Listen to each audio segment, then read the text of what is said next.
오늘은 무엇이 소중한가라는 제목으로 히브리서 10장의 말씀을 함께 나누겠습니다.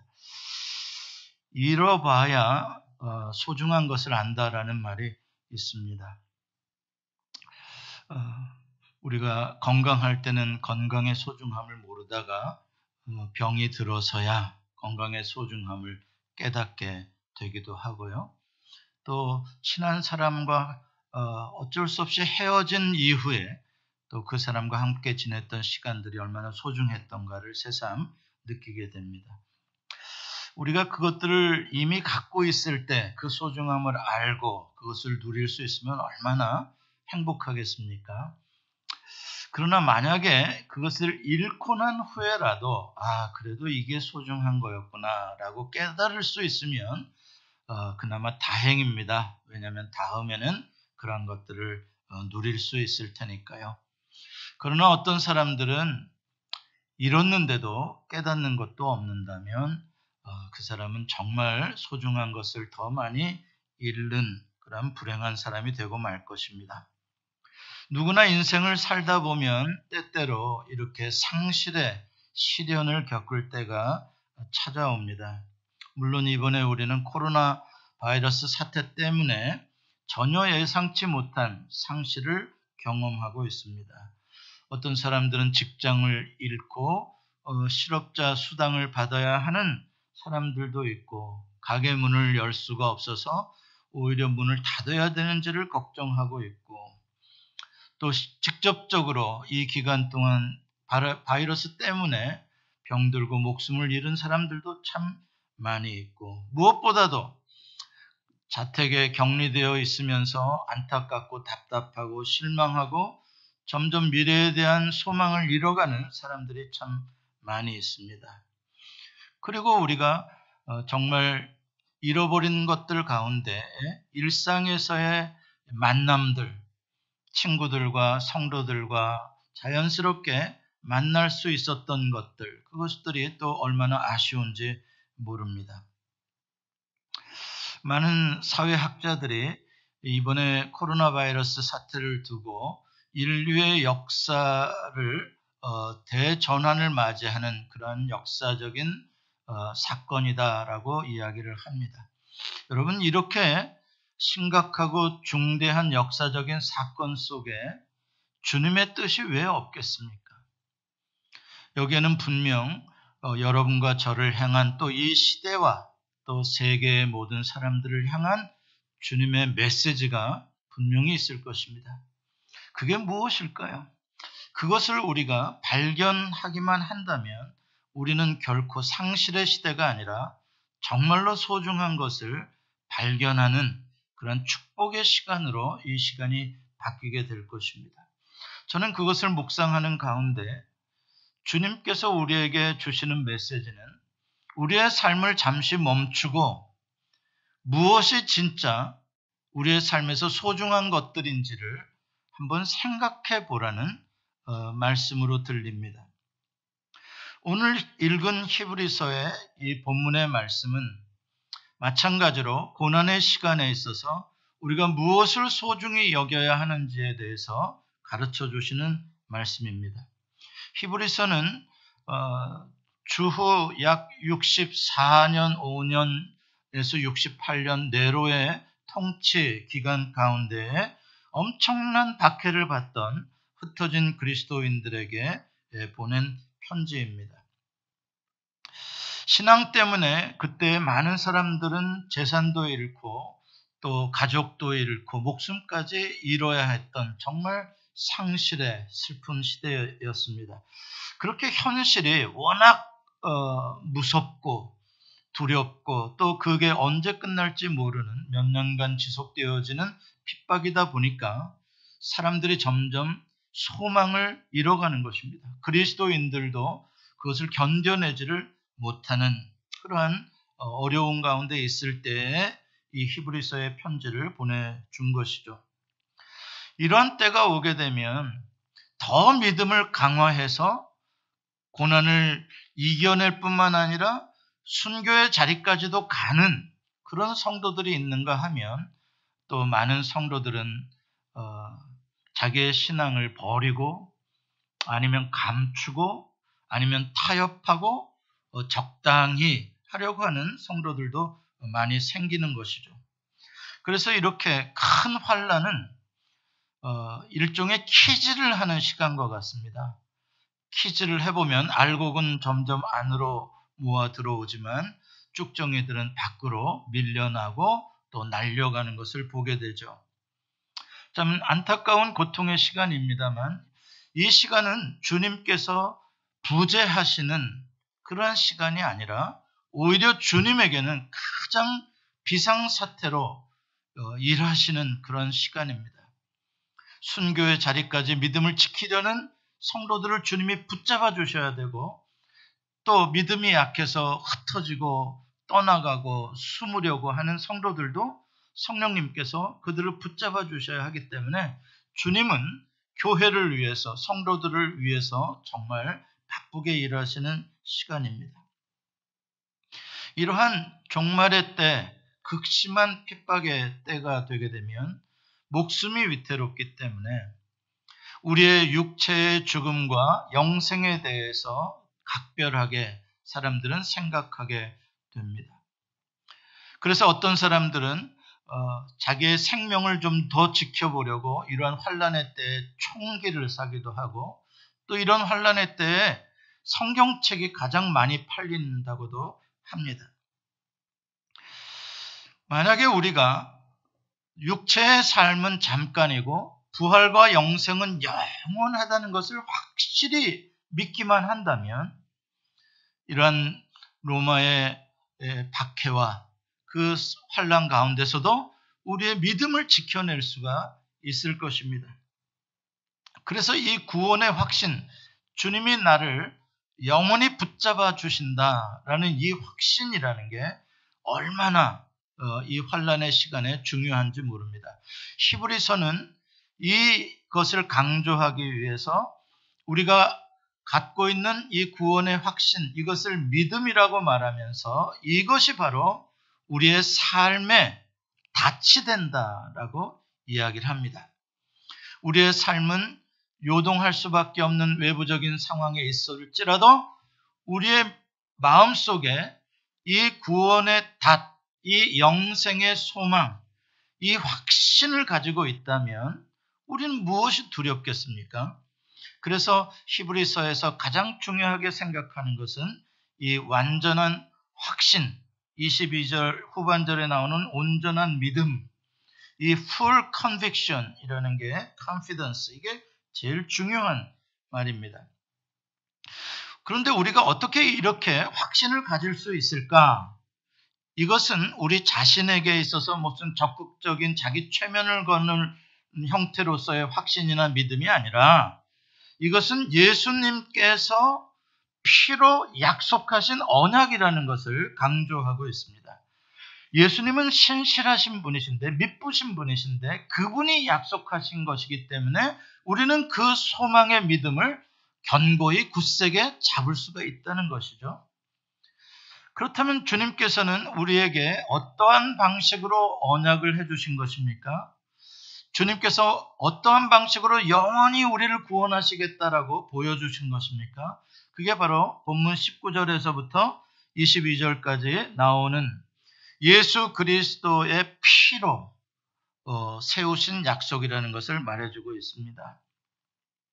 예수님의 피를 흘리심으로 자기의 육체를 찢으심으로 우리가 하나님께 나아갈 수 있도록 성소의 휘장을 찢어주셨다. 그 예수님의 피의 대속의 은혜로 말미암아 그 영단번의 제사로 말미암아 우리는 완전히 속죄함을 얻었고 우리는 거룩한 사람이 돼서 하나님 아버지의 보좌 안에 늘 들어갈 수 있는 사람이 되었다. 담대하게 나아갈 수 있게 되었다라는 것을 강조하고 있습니다. 이것이 바로 영원한 구원의 증거이고 우리의 삶을 한순간도 놓지 않으시겠다는 하나님 아버지의 약속이라는 말씀입니다. 그러므로 삶이 어려울 때마다 외부의 환경이 더 어려울 때마다 우리가 해야 할 것이 무엇인가? 이 구원의 소망을 더 굳세게 잡아야 된다. 이 구원의 소망이란 무엇입니까? 지금도 독생자를 내어주시기까지 나를 사랑하시는 하나님이 그 피로 나를 붙들고 계신다. 나를 죽지 않게 하신다. 나를 구원하신다라는 것을 다시 리마인드 하면서 우리의 믿음을 북돋아야 될 때다 이 말이죠. 그래서 이럴 때일수록 성도들끼리 더 사랑으로 격려해주며 세워주며 소망을 주며 함께 말씀을 나누어야 하는 때다라는 것을 오늘 본문에서 말씀해 주고 있습니다.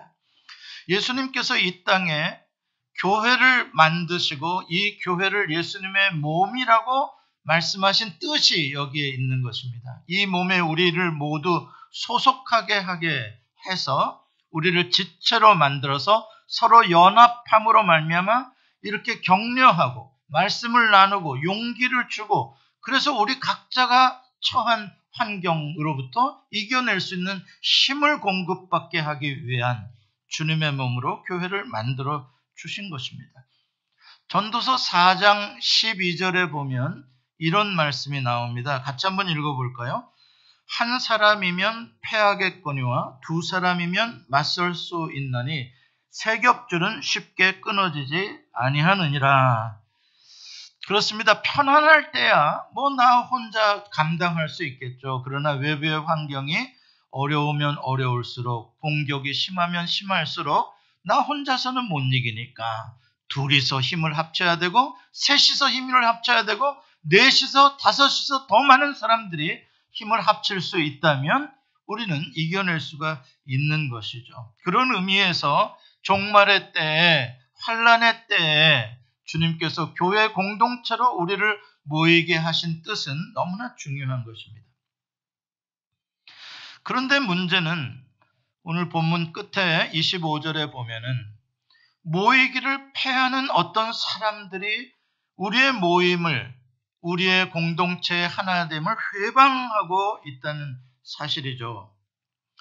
어려울 때 더 열심히 모여야 하는데 그렇게 하지 못하도록 함으로 말미암아 우리의 괴로움을 더욱 가중시키는 그래서 결국 교회 공동체가 괴멸되고 사라지게 하는 그러한 사람들이 있다는 것입니다. 그렇다면 모이기를 패하는 자들이란 누구일까요? 오늘 본문의 컨텍스트에서 우리가 보면 제일 드러난 대놓고 공격하는 것은 당연히 로마 황제 네로와 공권력을 가진 사람들이겠죠.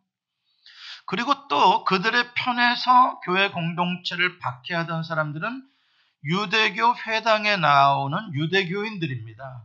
그들은 예수 믿는 사람들을 미워했고 교회 공동체가 파괴되기를 원했던 사람들이죠.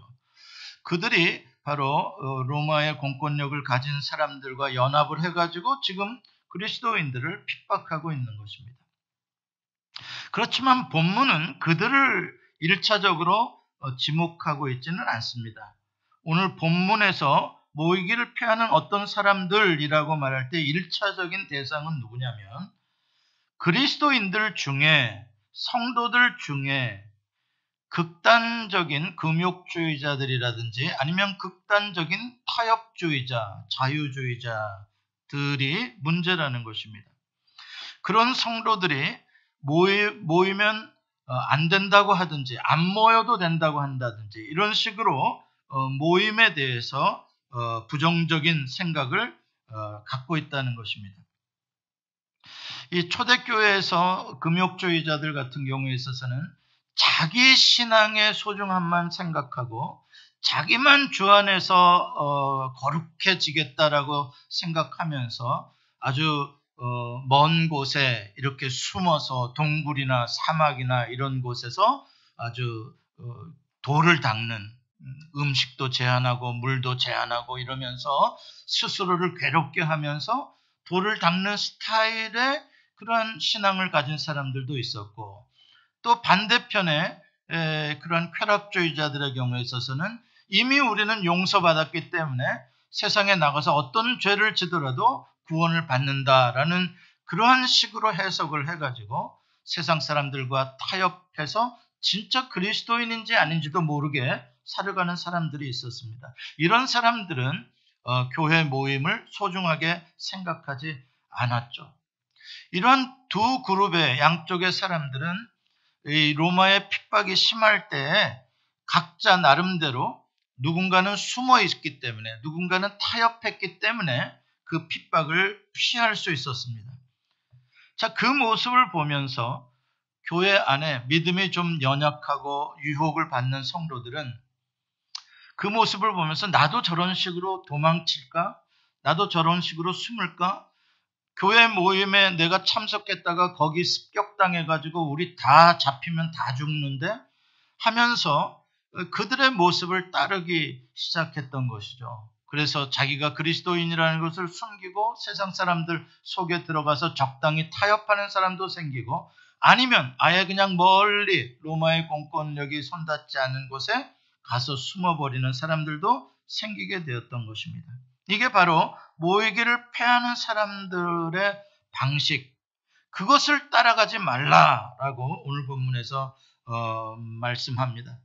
삶이 어려울수록, 외부의 핍박이 심할수록 사실 그렇게 하고 싶은 유혹이 커지죠.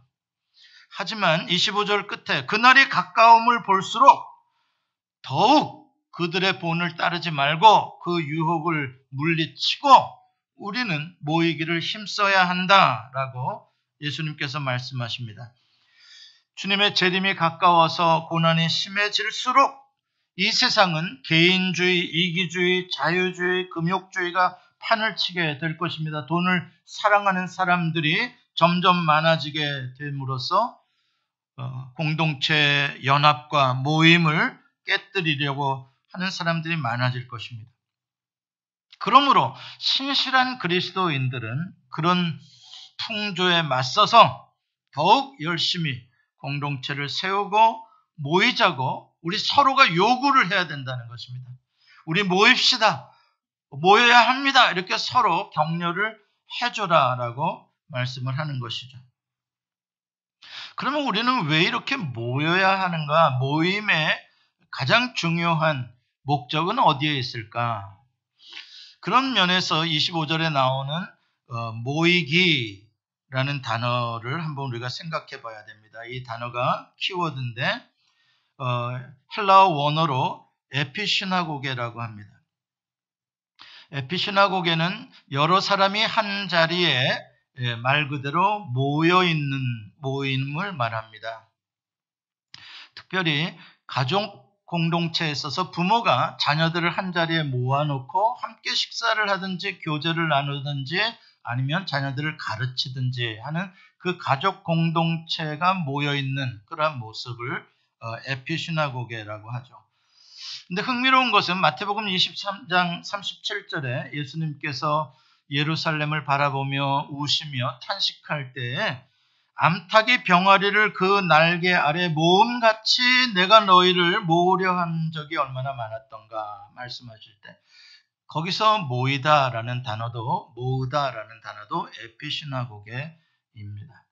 여기서 우리는 왜 주님께서 우리를 이렇게 환난의 때일수록 종말의 때가 가까울수록 더 우리를 모으시려고 하는가에 대한 뜻을 알게 됩니다.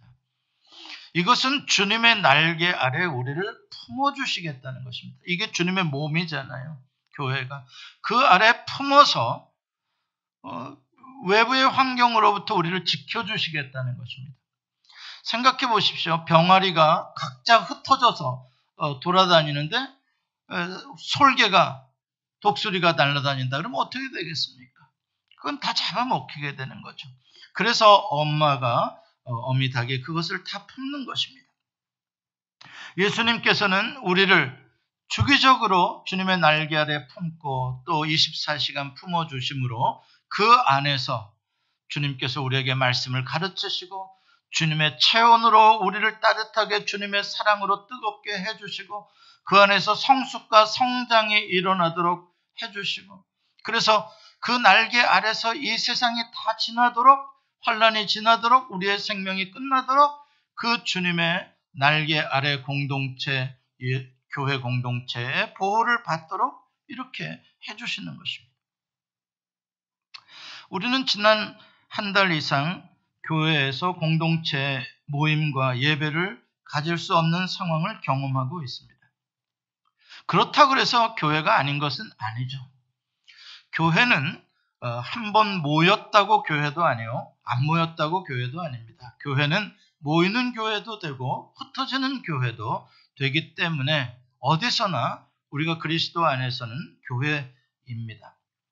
다만 우리가 함께 모여서 공동체의 회중 예배를 드리지 못하고 함께 말씀을 공부하지 못하는 그러한 안타까움은 어쩔 수가 없는 그러한 상황입니다. 이건 어쩔 수 없이 전염병 때문에 또 주 정부의 요청 때문에 우리가 따르고 있습니다. 이것은 절대 교회를 향한 핍박이 아닙니다. 이것을 무슨 로마 황제 네로 시대와 같이 연결시킨다고 생각한다면 큰일 납니다. 이건 그런 핍박이 아니죠. 전염병으로 인해서 주 정부가 요청하는 것은 선한 일을 공동체 전체에, 안 믿는 사람을 포함한 모든 이 사회 공동체 전체의 유익을 위한 그러한 법이죠. 그래서 우리는 이걸 핍박으로 해석해서는 안 되고 로마서 13장 1절에 있는 대로 위에 있는 권세들에게 복종하라 라는 주님의 말씀에 순종하는 것입니다. 그리고 무엇보다도 우리는 내 이웃을 내 몸과 같이 사랑하라. 우리의 이웃의 건강과 우리의 이웃의 안전과 행복을 지켜줘야 할 책임과 의무가 우리 그리스도인들에게 명령으로 주어졌다라고 생각할 때는 우리가 이 전염병의 종식을 위해서 우리가 선제적으로 더 열심히 해야 하는 것이 맞는 일입니다. 아무튼 우리는 그동안 교회에서 아무 때나 또 쉽게 이렇게 모여서 예배할 수 있다가 이렇게 예배를 하지 못하게 되는 그런 안타까움을 지금 경험하고 있습니다. 평소에 늘 정해진 시간, 정해진 그러한 때에 교회는 예배와 모임을 제공해 주었기 때문에 어떤 성도들에게는 그것이 그렇게 소중하게 안 느껴졌을 수도 있습니다. 그래서 이번 주 한 주 빠지지 급하니까 아니면 무슨 다른 이유가 있으니까 다음 주에 또 예배하러 가면 되는데 이렇게도 쉽게 생각할 수도 있었을 것입니다. 그러나 이제 예배를 드리지 못하는 상황이 되다 보니까 이제 우리가 모여서 예배할 수 있다는 거, 모여서 함께 말씀을 공부할 수 있었다는 거, 아이들이 함께 모여서 교회 놀이터에서 뛰놀 수 있었다는 게 얼마나 소중했던가를 새삼스럽게 깨닫게 됩니다. 이것만이 아니라 일상의 우리의 생활 속에서의 만남들도 참 소중했구나라는 생각을 다시 하게 되죠. 친구와 식당에서 만나서 설렁탕 한 그릇 먹는 것, 커피 한 잔 마시는 것, 그런 게 참 그립습니다. 우리 장로님 이렇게 어떤 가정 방문하는데 그냥 너무 반가워 하시더라고. 들어오라고 막 하시더라고. 정말 우리가 잠시 이렇게 보지 못하니까 이렇게 서로 얼굴을 보고 만나서 우리 잠깐의 교제를 할 수 있다는 것도 얼마나 소중한 거였는지 다시 생각하게 되는 것입니다. 매일 아침마다 일찍 일어나서 출근해야 되는 것도 어느 때는 지겹다고 생각했는데 이제는 좀 빨리 좀 출근 좀 하라고 했으면 좋겠다. 가게 문 좀 마음껏 열었으면 좋겠다. 이렇게 그리워하고 있습니다. 평소에 지극히 사소한 것이라고 생각했고 오히려 불평했던 것들이 참 소중한 거였구나라는 새로운 생각을 하게 합니다. 그렇습니다. 참 잃어보니까 이제 이렇게 작은 것들이 사실은 우리에게 하나씩 하나씩 모이고 쌓여서 행복을 주는 요소들이었구나라는 것을 깨닫게 됩니다. 그럼에도 불구하고 여전히 잃어버리고도 깨닫지 못하는 사람들, 모이기를 패하는 그런 어떤 사람들, 그 사람들은 여전히 소중한 것이 무엇인지 깨닫지를 못합니다. 왜냐하면 내가 잃은 것에 대해서 계속 집착하고 있기 때문에 그렇습니다. 내가 지금 돈에 대해서 집착했던 사람들은 내가 지금 얼마를 손해보고 있는데 여기에만 집착해 있는 겁니다. 빨리 이게 끝나면 내가 얼마를 다시 회복해야 되는데 계속 거기에만 집착해 있기 때문에 그 사람은 무엇이 소중한지 깨닫지를 못합니다. 그냥 영원히 그 사람은 돈이 제일 소중하고 자기가 제일 소중하고 자기가 주인 되려고 하는 것밖에는 모르는 것입니다. 어떤 사람들은 교회에 와서 예배하지 못하는 이 상황에 대해서도 뭐 집에서 예배하니까 편하네, 좋네 이렇게 생각할 사람들도 있습니다. 앞으로도 그냥 온라인으로 계속 예배하면 되겠구만. 골프 치고 뭐 저녁쯤에 가서 온라인으로 예배하지 뭐 이렇게 생각할 사람들도 있을 것입니다. 결국 이 코로나 사태로 인해서 우리에게 이 어떻게 보면 반강제적인 분리와 격리를 경험하게 하는 이것이 고착화되어지고 이것이 익숙해져서 개인주의를 추구하는 사람들, 나의 영역을 다른 사람으로부터 침범받기 싫어하는 사람들의 경우에 있어서는 계속 이러한 사회적인 격리와 거리감을 유지하려고 하는 사람들이 분명히 있을 거라는 것이죠. 나는 좀 우월하고 나는 좀 깨끗한 사람들이라고 한다면 누군가 저 삼류에 저 하층에 있는 하류 사람들의 그 불결한 그들이 마음껏 나와 함께 한 공간에서 쇼핑을 하고 한 공간에서 음식을 먹는 것을 싫어하는 그런 사람들에게 있어서는 이러한 것들이 좀 더 계속 이루어지기를 바랄지도 모르겠습니다. 여러분 이렇게 된다면 이거는 코로나 바이러스보다 더 무서운 정말 인간의 행복을 사회를 깨뜨리는 그러한 무서운 바이러스가 되고 말 것입니다. 격리와 분리 이것은 주님이 원하시는 방식이 아닙니다.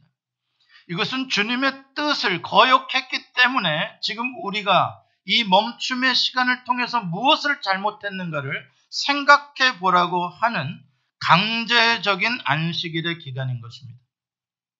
우리가 영적으로 보게 되면 어느 때 우리가 안식일을 제대로 지키지 못한 것들에 대해서 하나님이 소급해서 그 안식일의 날수만큼을 지키도록 해버리시는 심판의 때도 있습니다.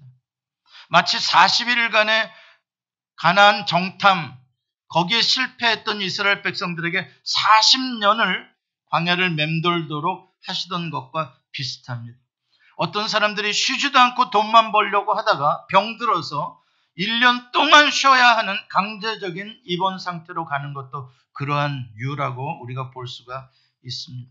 이것은 그렇게 살아라는 것이 아니라 우리의 평상시에 무엇이 소중한가를 다시 한번 깨닫고 주님이 원하시는 시스템으로 다시 돌아오라는 것입니다. 주님이 원하는 시스템은 뭡니까? 서로 만날 수 있고 서로 그것을 즐거워할 수 있고 행복하게 생각할 수 있고 그런 공동체와 만남들 서로 함께 어울리는 이 세계에 대한 하나됨에 대한 이 공동체의 소중함. 그러기 위해서 서로 사랑하고 서로 배려하고 서로 희생해야 하는 것을 가르쳐 주심. 이게 바로 주님께서 우리에게 주시는 이 시대의 말씀입니다. 근데 그것을 깨닫지 못하고 이제 앞으로 다 전화로 주문하면 다 배달해 준다는데 그렇게 해도 되고 가능한 한 사람들 안 만나도 되겠네. 여러분 이것은 정말 잘못된 해석입니다.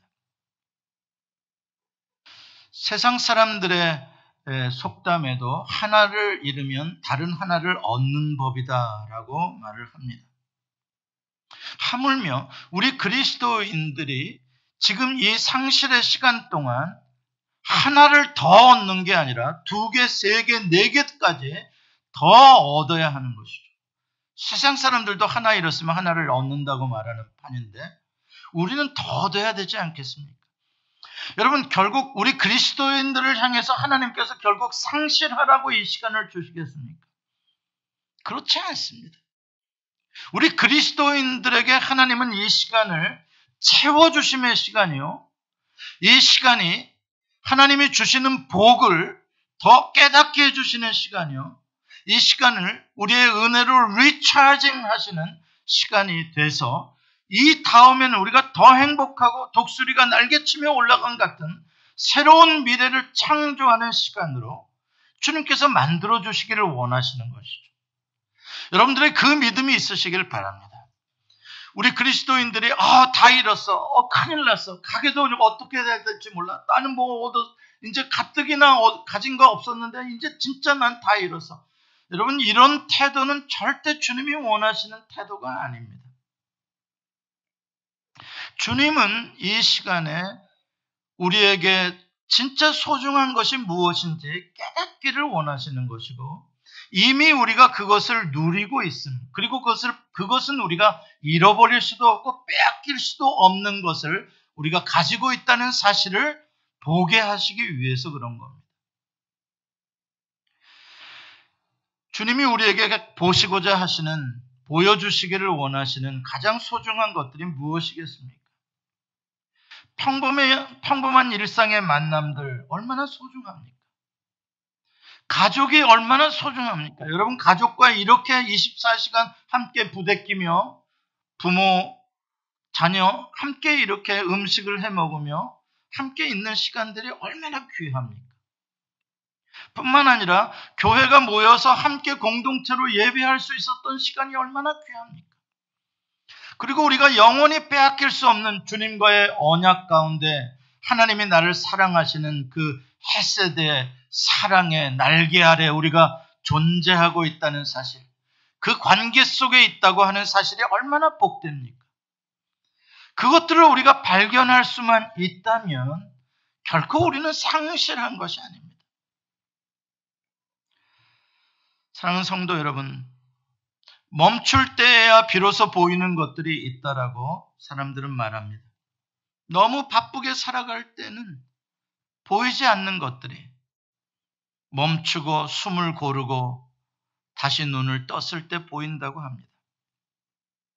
비록 우리가 자발적으로 내가 원해서 휴가를 하는 것도 아니지만 격리되어져 있고 우리의 삶의 쳇바퀴가 멈춰져 있을 때, 이때에 주님께서 우리에게 보여주시고자 하는 것들, 평상시에 보지 못했던 것들, 그것들을 보고 찾아낼 수 있고 그것들을 잃어버리지 않겠다고 소중하게 여길 수 있다면 우리는 상실의 시간이 아닙니다. 우리는 정말 체험의 시간이고, 앞으로 우리에게 주님이 새로운 기회들을 펼쳐주실 때 우리는 정말 행복한 사람으로, 정말 소중한 것들을 위하여 살아가는 지혜로운 사람으로 살아갈 수가 있는 것이죠. 말씀을 맺습니다. 사랑하는 성도 여러분, 많이 답답하실 겁니다. 또 힘드시기도 하실 것입니다. 불안하기도 하실 것입니다. 자연스러운 일들입니다. 그러나 그것으로 그치면은 안 됩니다. 주님이 나에게 내 인생을 향하여 이 시간 무엇을 원하실까? 정말 내 인생은 무엇이 소중한가? 그동안 내가 일어나서 내가 뛰지 않으면 내 가족은 죽을 거고, 내가 일하지 않으면 나는 죽을 거라고 생각한 내가 주인 되었던 것들을 내려놓게 하는, 강제적으로 내려놓고 강제적으로 안식을 지키게 하며, 누가 너의 창조주며 누가 너를 건강하게 하며 누가 너를 공급하는 자인지를 바라보게 하시는 시간이 되어진다면, 그리고 여러분들이 다 내려놓으시면서 주여 믿습니다. 공중의 새와 들의 풀도 먹이시고 입히시는 주님, 나는 주님에게 그것들보다 훨씬 더 귀한 존재인 것을 믿습니다. 이 믿음으로 나아가시게 된다면 이 어려움을 극복하실 수 있을 뿐만 아니라 이 다음에 이제 함께 우리가 누릴 수 있는 시간이 됐을 때 일상의 작은 것들에도 감사하며 사는 그런 행복한 사람이 되실 줄을 믿습니다. 기도하시겠습니다. 하나님 아버지, 참 감사합니다. 우리는 뭔가 대단한 것을 얻어야, 대단한 것을 성취해야 행복한 줄 알았습니다. 그래서 그런 것들을 얻어보려고 그 산 정상의 꼭대기에 올라가 보려고 올라가는 동안에 너무나 힘들어서 주변에 핀 꽃들도 보이지 않았습니다. 그러나 이제 멈추고 보니 작은 들꽃이 보입니다. 하나님, 이제 주님이 우리에게 주신 것들은 사소한 것들의 행복이라는 것을 다시 한번 깨닫습니다. 인생의 주인은 내가 아니라 나를 지으신 하나님인 것을 깨닫습니다. 주님이 주시는 십자가의 그 보혈의 언약 안에서 아버지 평안하게 하시고 주님의 축복을, 주님의 구원을 확신하게 해 주옵소서. 예수님의 이름으로 기도합니다. 아멘.